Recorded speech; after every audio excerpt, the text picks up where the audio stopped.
لیکن اس کے علاوہ معین شخص ہوگا دجال. یہ معین شخص جو دجال ہوگا اس کے بارے میں بھی ایک تو بالکل متفق علیہ چیزیں ہیں. نمبر ایک کہ وہ شخص ہے، قطعی ہے، یقینی ہے، اس کا حلیہ بھی حضور صلی اللہ علیہ وسلم نے احادیث کے اندر بیان کیا ہے. دوسری بات یہ کہ اس کے ہاتھ میں قوانین قدرت، گویا کہ تسخیر کائنات گویا کہ نقطۂ عروج کو پہنچ چکی ہے. تمام اختیارات الہی تقریباً اس کے ہاتھ میں آ چکے ہوں. جو بڑے سے بڑے معجزے اللہ تعالیٰ نے نبیوں کو دیے ہیں وہ معجزے کر کے دکھائے گا. وہ مردہ کو زندہ کرے گا، مردہ لوگوں کی افواہوں کو لے کر آئے گا، ان کی روحوں کو، اگرچہ جھوٹی روحیں ہوں گی، وہ شیاطین جن ہوں گے جو ان کا بھیس بدل کر آئیں گے، لیکن یہ کہ وہ لوگوں سے کلام کریں گی. یہ اسپرچولیزم جو اپنی انتہا کو پہنچا ہوا ہے یورپ میں اور مغرب میں، یہ در حقیقت اسی کا ایک مظہر. وہ کھلے بیابان کو کہے گا جہاں بالکل ٹٹیل جو ہے وہ صحرا تھا، وہ لوگ گلزار کر دے گا جب چاہے گا، جب چاہے گا، جہاں چاہے گا بارش برسائے گا. فاصلہ اس کے لیے بے معنی ہوگا. اس کی سواری وہ ہوگی کہ جس کے دونوں کانوں کے درمیان فاصلہ 80 ہاتھ کا ہوگا. یہ سارے جو آج آپ کی اس ٹیکنالوجی کی جو انتہا جا رہی ہے اور جدھر جا رہی ہے، اس کو اچھی طرح سمجھ لیجیے. آج سے 100 سال پہلے شاید انسان ان چیزوں کا تصور نہ کر سکتا. وہ کوئی سواری ایسی بھی ہو سکتی ہے جس کے دو کانوں کے درمیان کا فاصلہ جو ہے وہ 80 ہاتھ کا ہو. آپ کے یہ سارے جیٹس جو ہیں وہ کیا ہیں؟ ان کے رڈارز جو لگے ہوئے ہیں، دونوں کان ہیں ان کے. اس کا ایک قدم اگر مدینے میں ہوگا تو دوسرا بیت المقدس میں ہوگا. اس کی آواز پوری دنیا میں سنی جائے گی. سنی جا رہی ہے کہ نہیں؟ یہ ساری قدرت، ساری قوتیں، تسخیر کائنات کلیتاً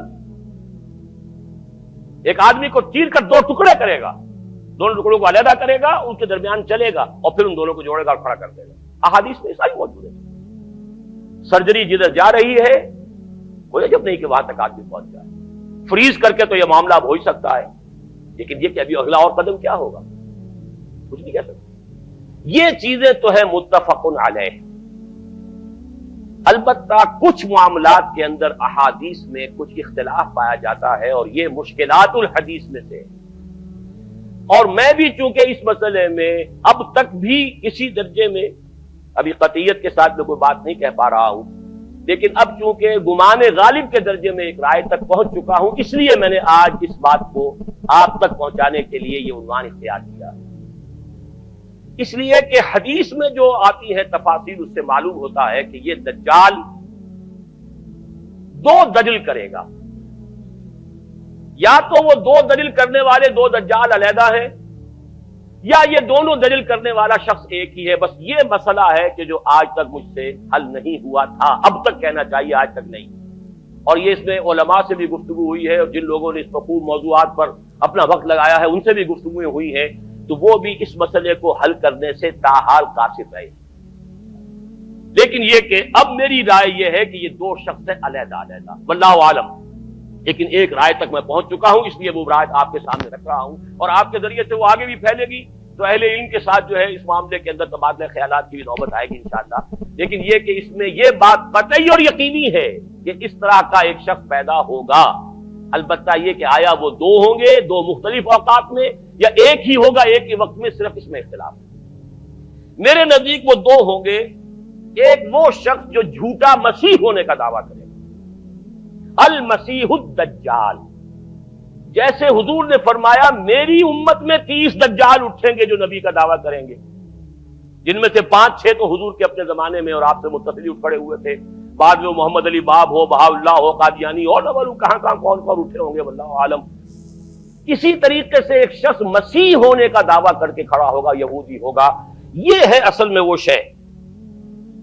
اور اس میں جو ان دونوں شخصیتوں کے مابین اگر کوئی ذرا سا اگر ابہام رہا ہے تو میں ایک حدیث بھی نوٹ کر کے لایا تھا، حضرت عبادہ ابن صامت رضی اللہ تعالی عنہ سے ہے، ان رسول اللہ ہے، انی حدثتکم عن الدجال حتی خشیت اللہ تعقلوا. میں نے تمہیں دجال کے بارے میں بہت سی باتیں بتائی ہیں تو مجھے یہ گمان ہوا کہ شاید تم اسے سمجھ نہ پاؤ. یہ اندیشہ خود حضور صلی اللہ علیہ وسلم کو ہوا ہے، اور یہ سنن ابی داؤد کی روایت ہے۔ بہرحال میں جو کچھ عرض کر رہا ہوں کہ میں اس رائے تک پہنچا ہوں کہ یہ دو علیحدہ شخصیتیں ہیں۔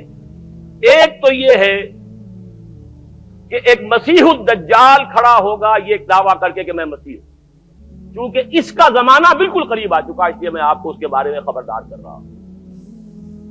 دوسرا جو مسیح جس کی شخصیت مسیح دجال کی آتی ہے، دجال اکبر، میں صرف اشارہ کروں گا، پھر کبھی انشاءاللہ اس موضوع پر تفصیل سے گفتگو ہوگی، وہ میرے نزدیک بالکل قریب قیامت کی ایک علامت ہے۔ جو خدائی کا دعویٰ کرے وہ جھوٹا خدا ہوگا، یہ جھوٹا مسیح ہوگا، المسیح الدجال۔ الدجال الاکبر وہ ہوگا کہ جو قیامت کے بالکل قریب کی تین نشانیاں ہیں، جبکہ وہ آ جائیں گی تو حدیث میں آتا ہے کہ اس کے بعد کسی شخص کے ایمان لانے کا، توبہ کرنے کا فائدہ نہیں ہوگا۔ ویسے تو علامات قیامت جو ہے ان میں سب سے پہلی میں نے بتایا تھا حضور کی بعثت خود علامات میں سے، اس کے بعد 10 علامتیں حضور نے گنوائی ہیں اور وہ تدریجاً پوری ہوتی چلی جائیں گی۔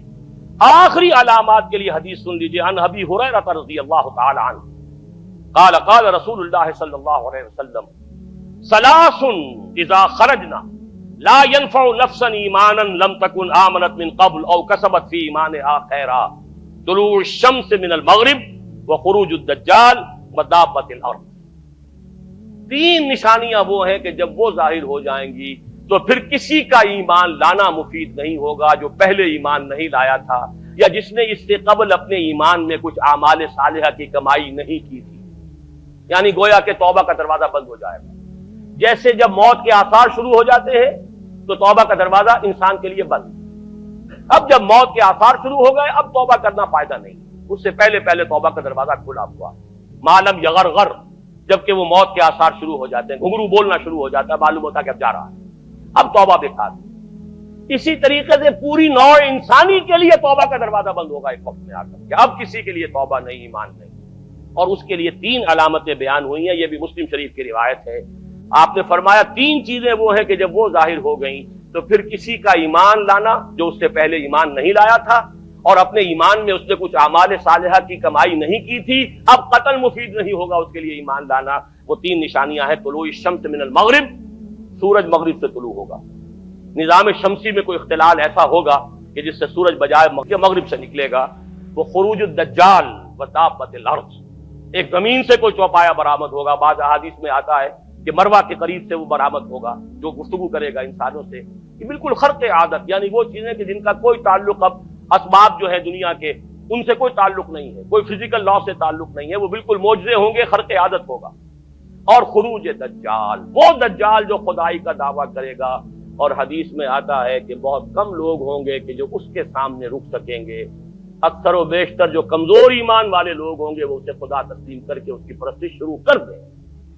میرے نزدیک یہ آخری چھلنی ہوگی جو لگائی جائے گی اہل ایمان کو ایک طرف کرنے کی، اور یہ قیامت کی نشانیوں میں سے آخری نشانیوں میں سے ہے۔